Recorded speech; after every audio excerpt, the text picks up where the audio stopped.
Hi, I'm Sam and welcome to another video from the Jurassic Coast Trust. I am here at Ham Cliff at what is potentially the most scientifically important part of the whole of the World Heritage Site, the Jurassic Coast. It doesn't look like much, but this grey clay cliff is in the Oxford clay, but what it could be is a global stratigraphic section and point.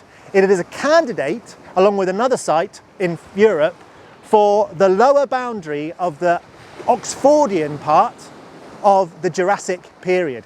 Each section in Earth's history is given one of these special places in the world, otherwise known as a golden spike, which becomes the reference point for that part of the geological record, the global geological record.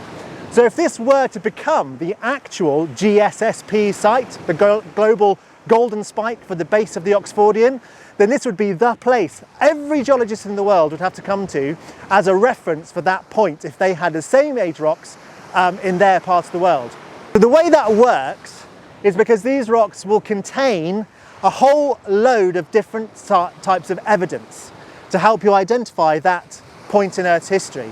And one of the most important pieces of evidence is the appearance of a certain type of ammonite called Cardioceras. And if you find that, the first point of that appears, that is a generally accepted marker for the beginning of the Oxfordian.